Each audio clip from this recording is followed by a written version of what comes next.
Hi friends, இன்றைக்கி நம்ம தலப்பாக்கட்டி ஸ்டைலில் ஒரு பீஃப் பிரியாணி செய்யலாமா? வாங்க, வீடியோக்குள்ளே போகிறதுக்கு முன்னாடி சப்ஸ்கிரைப் பண்ணாதவங்களாம் சப்ஸ்கிரைப் பண்ணிக்கோங்க. அப்போ தான் நான் போடுற எல்லா வீடியோ உங்களுக்கு கிடைக்கும். ஃபஸ்ட்டு நம்ம இதுக்கு ஒரு ஸ்பெஷலாக ஒரு மசாலா ரெடி பண்ணுவோம். ஒரு மிக்ஸி ஜாரில் 1 ஸ்பூன் கொத்தமல்லி எடுத்துக்கலாமா, 1/2 ஸ்பூன் சோம்பு, 1/2 ஸ்பூன் சீரகம் எடுத்துக்கலாம், 1/4 டீஸ்பூன் குருமிளகு எடுத்துக்கலாம், ஒரு சின்ன துண்டு ஜாதிபத்திரி, ஒரு ஸ்டார் ஐனீஸு, ஒரு 2 பட்டை, ஒரு 3 ஏலக்காய், கொஞ்சம் கடல்பாசி, ஒரு 4-5 பல் பூண்டு, 2 பிரிஞ்சி இலை, ஒரு இன்ச் அளவுக்கு இஞ்சி, 2 பச்சை மிளகா போட்டு இப்படி ஒரு சின்ன துண்டு ஜாதிக்காய் சேர்த்துக்கலாமா. எல்லாத்தையும் சேர்த்து மிக்சியில் அரைச்சி ஒரு பேஸ்ட் மாதிரி பண்ணி வச்சுக்கலாம். ஓகேவா?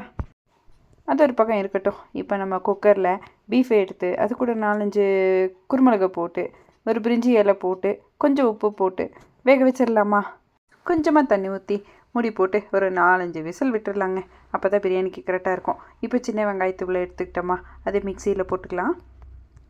இந்த மாதிரி அரைச்சி எடுத்துக்கலாம். அது கூடவே கொத்தமல்லி தழை கொஞ்சம், புதினா தழை கொஞ்சம், தக்காளி ஒரு 2 தக்காளி எல்லாத்தையும் சேர்த்து நல்ல ஒரு பேஸ்ட் மாதிரி அரைச்சி எடுத்துக்கலாம். இப்போ குக்கரை ஓப்பன் பண்ணி பார்ப்போம். கறி வெந்திருக்கான்னு பார்க்கலாமா. வெந்துருச்சு. அது ஒரு பக்கம் எடுத்து வச்சுக்கலாம். இப்போ நம்ம குக்கர்லேயே பிரியாணி கொட்டி விட்டுடலாமா. ஒரு குக்கரில் 2 டேபிள் ஸ்பூன் நெய் ஊற்றிக்கலாம்.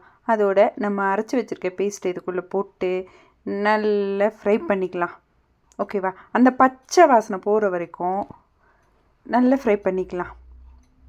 பாருங்கள், இப்படி கிளறி விட்டுக்கலாமா. சரி, அது வேகட்டும். பிரியாணிக்கு மட்டும் நான் ஒன்று சொல்கிறேங்க.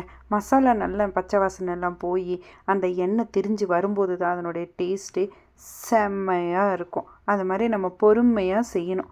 பிரியாணிக்கு மட்டும் அவசரமே வேண்டாம். இப்போ இன்னொரு மசாலாவையும் போட்டுடலாமா.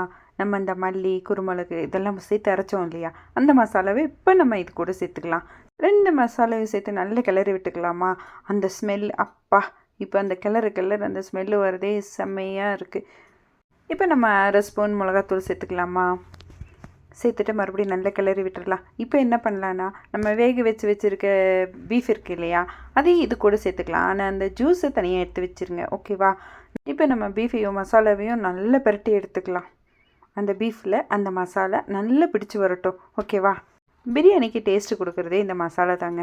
அதை நம்ம எப்படி வணக்குறோம், அதுலேருந்து எப்படி அந்த பச்சை வாசனை எல்லாம் போகுது, அதுலேருந்து எப்படி நல்ல அரோமா கிடைக்குது, இதெல்லாம் வச்சு தான் நம்ம ஒரு பிரியாணி நம்ம டேஸ்ட்டாக கொண்டு வர முடியும். இப்போ நம்ம 1/2 கப்பு தயிர் சேர்த்துக்கலாமா. ரொம்ப புளிச்ச தயிராக நம்ம எடுத்துக்க வேண்டாம். கொஞ்சம் நார்மலாக இருக்க தயிர் சேர்த்துக்கலாம். சேர்த்துட்டு நல்லா இப்போ கிளறி விட்டுடலாமா. பாருங்கள், இப்படி நல்லா கிளறி விட்டுக்கலாம். பிரியாணி இன்றைக்கி செம்ம டேஸ்ட்டாக வரப்போகுதுங்க. இப்போ கறியில் நல்லா மசாலா பிடிச்சிருக்கும். இப்போ நம்ம அடுத்த ப்ராசஸ்க்கு போகலாமா. இன்றைக்கி நான் 1 கப்பு அரிசிக்கு 1/2 கப்பு தண்ணின்ற அளவில் நான் சேர்த்துருக்கேன். ஓகேவா? இதை நம்ம அந்த பீஃப் வேக வச்சோம் இல்லையா, அதனுடைய ஜூஸும் இதோடு சேர்த்துக்கோங்க. அப்போ தான் இன்னும் பிரியாணி டேஸ்ட்டாக இருக்கும். நான் இப்போ தண்ணி அளந்து ஊற்றிக்கிறேன். தண்ணி அளந்து ஊற்றியாச்சா, நல்லா கிளறி விட்டுருங்க. தண்ணி கொதிக்கிற வரைக்கும் நம்ம விட்டுடலாம். ஓகேவா? அப்பப்போ இப்படி ஒரு கிளறிக்கலாமா. ரொம்ப கிளறுற மாதிரி தெரியுதா உங்களுக்கு? சரி, விட்டுடலாம். இப்போ நம்ம என்ன பண்ணலான்னா, உப்பு இதுக்கு தேவையான அளவு உப்பு சேர்த்துக்கலாமா. உப்பு உங்கள் டேஸ்ட்டுக்கு ஏற்ற மாதிரி போட்டுக்கோங்க. ஒரு சிலர் ஜாஸ்தி சாப்பிடுவீங்க, ஒரு சிலர் கம்மி சாப்பிடுவீங்க. நாங்கள் அளவாக தான் சாப்பிட்டுக்குவோம். ஓகேவா? இப்படி போட்டு வச்சிடலாமா. அப்போ தான் தண்ணி சீக்கிரம் கொதிக்கும். எனக்கு இப்போவே பசி எடுக்க ஆரம்பிச்சிருச்சு. ஓகே, தண்ணி கொதிச்சிச்சா, அரிசி போட்டுடலாமா. இப்போது தண்ணி கொதிச்சிருச்சு, அரிசி போட்டுடலாமா. அரிசி போட்டாச்சு. இன்னொரு 10 நிமிஷத்தில் செம்மையாக பிரியாணி ரெடி ஆயிரும். அரிசி போட்டு விட்டுட்டு இப்போவும் ஒரு கிளறிக்கலாம். எவ்வளோதான் கிளறுறது, ஒரு பிரியாணி ஆகிறதுக்குள்ளே எத்தனை கிளற வேண்டியதாக இருக்குது. இப்போ நம்ம மூடி போட்டு வச்சிடலாமா. வாங்க, இப்போ பிரியாணி ரெடி ஆயிடுச்சான்னு பார்க்கலாம். வாவ், பிரியாணி சூப்பராக ரெடி ஆயிடுச்சு. நம்ம ஒரு 5 நிமிஷத்துக்கு தம் வச்சிடலாமா. தம்மு வச்சுட்டு 5 நிமிஷம் கழிச்சு மூடி ஓப்பன் பண்ணி பார்க்கலாமா. பிரியாணி ரெடி ஆயிடுச்சு. சூப்பராக வெந்திருக்கு. பாருங்கள், தலப்பாக்கட்டி பிரியாணின்னா சும்மாவா, எப்படி இருக்குது பாருங்கள்.